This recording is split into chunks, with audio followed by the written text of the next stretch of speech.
one should say right away to begin with that, well, there are no deities. From a Buddhist, profound Buddhist sense, investigating things philosophically and with reasoning, there are no deities, there's no God, no devil, because all phenomena are empty of any intrinsic nature.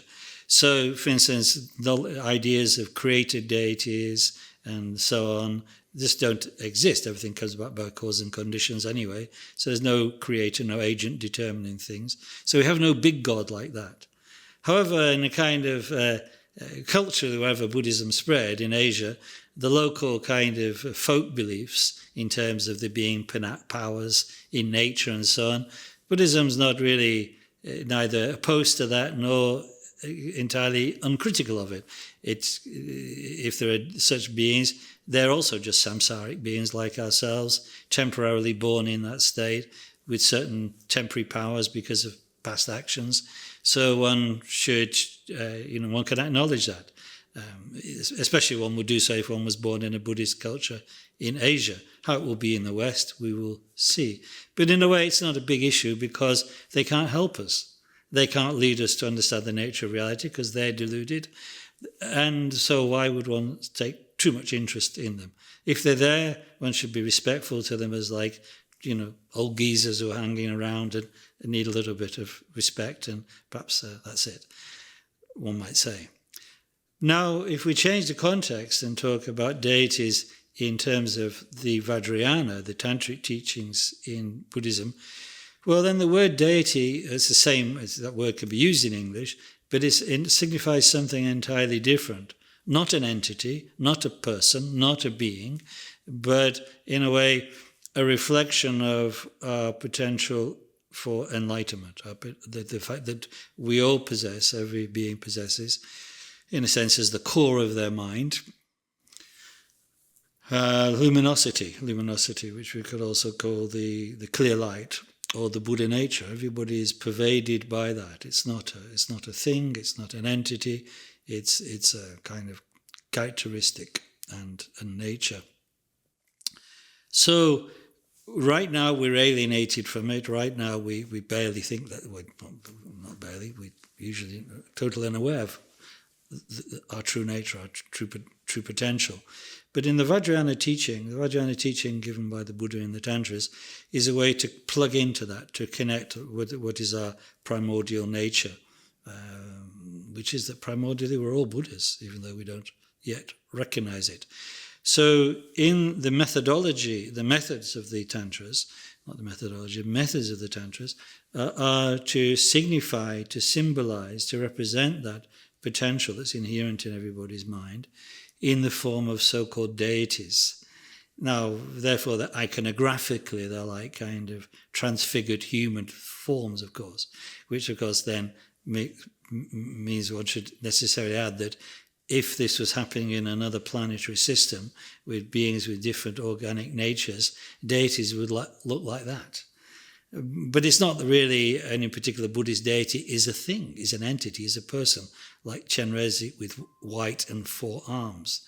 Chenrezig is the reflection of your potential for limitless compassion. Not merely an intellectual symbol, however, but something that you can actually realize through transforming your vision. So another way to talk about deities is this. Right now, the way we see ourselves, others, and the world is distorted. Our minds are utterly distorted through the ignorance that grasps at self versus other, that imputes a reality to things that are just empty of any reality. So therefore, consequently, with that impure vision that stresses subject versus object, self versus other, then we're under the domination of disturbing emotions and negative actions, negative karma. But nevertheless, underlying this at all time is like the natural, the primordial purity of mind. And in the Vajrayana, the way to get in touch with that, to realize that primordial purity of mind, is by transforming our vision.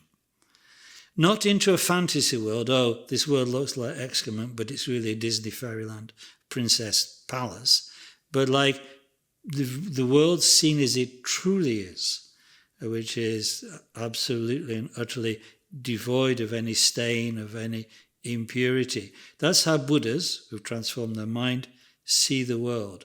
So for them, for the Buddhas, all beings are deities. Just that they don't, or all beings are Buddhas, because it comes to the same thing here, but they don't realize it. So a deity is who you really are from a primordial, pure vision point of view. And you can set about accessing that through practicing the Vajrayana systems. And then finally, we realize that all the deities actually are simple reflections of that same primordial purity. They're not little persons existing in some kind of heavenly realms.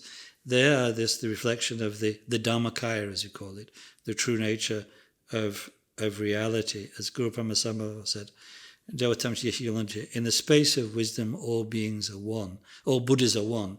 But to train different sentient beings, they appear in different ways. So ontologically, there's no real difference between Tara, Chenrezig, Vajrayogini, any of the other deities when it comes down to a level of the primordial purity of the Dharmakaya. But for us, we each have like different routes to access our Buddha nature, to access the primordial reality. And so different deities work better for different beings. But the emphasis again being on working.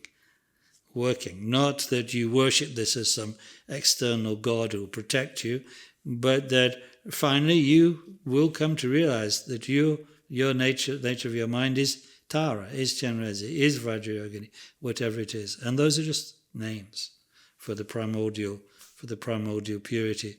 So we're stuck with using this word deity here, which has unfortunately carries all this kind of baggage and freight from theistic systems. But on the other hand, if one understands it's a poetic metaphor, a poetic word, then it's okay, I think.